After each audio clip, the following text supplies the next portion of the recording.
maasim pa. Pero ito, maasim na yung lupa natin. Hindi lang po dito sa Isabela, hindi lang po sa Derby Albano. Actually, buong Pilipinas ay napatunayan na po na acidic na po ang ating lupa. Paano mo malalaman na yung lupa mo ay acidic? Una, meron pa tayong mga ginagamit na pH tester, pH meter tester. Bago ng technology ngayon, mayroon tayong mga nabibili na pH meter tester na itinutusok na lang po sa bukid. Nakikita na yung resulta. Actual, digital po yun. Ito pong pH na to, ang paliwanag po dito, ang neutral po na pH ay 7. Pagka 7 pH po ang lupa natin, lahat ng abono na ilagay natin sa mga tanim natin ay 100% ma-absorb po, mapupunta po mismo sa halaman. Kasi normal po yung pH ng lupa. Hindi maasim, hindi maalat.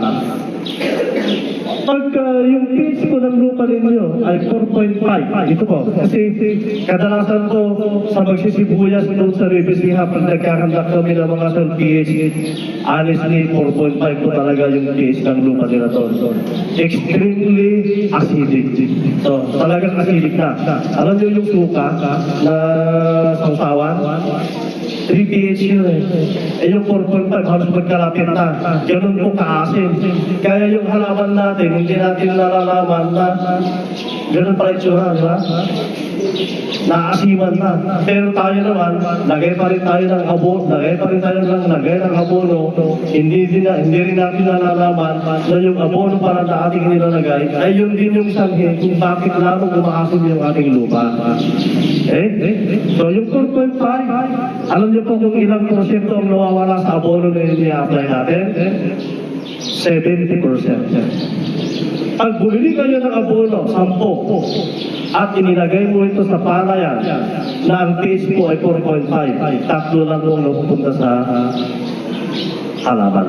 Saan po napupunta yung 70% na yan?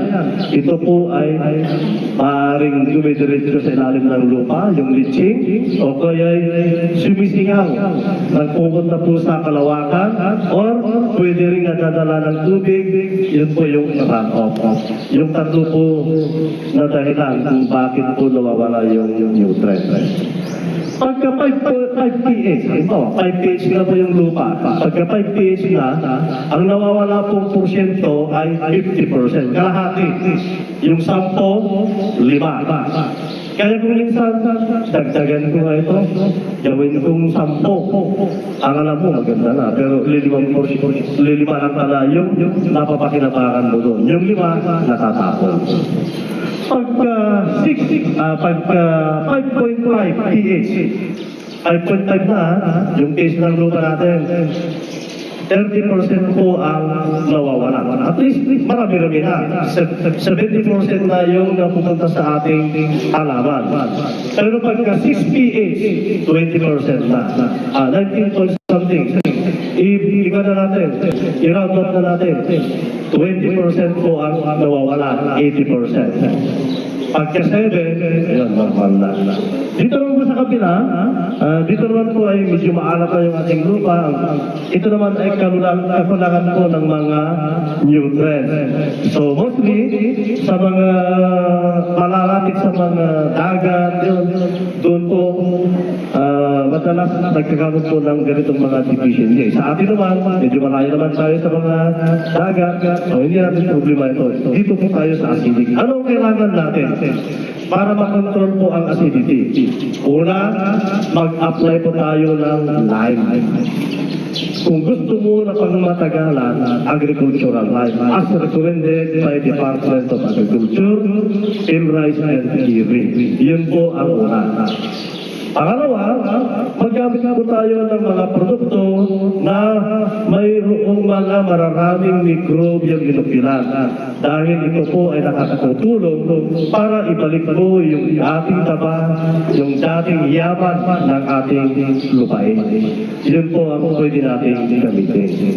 To your fears, let me show you a place where you gon' wanna move your feet until they start to bleed. DJ, take it on.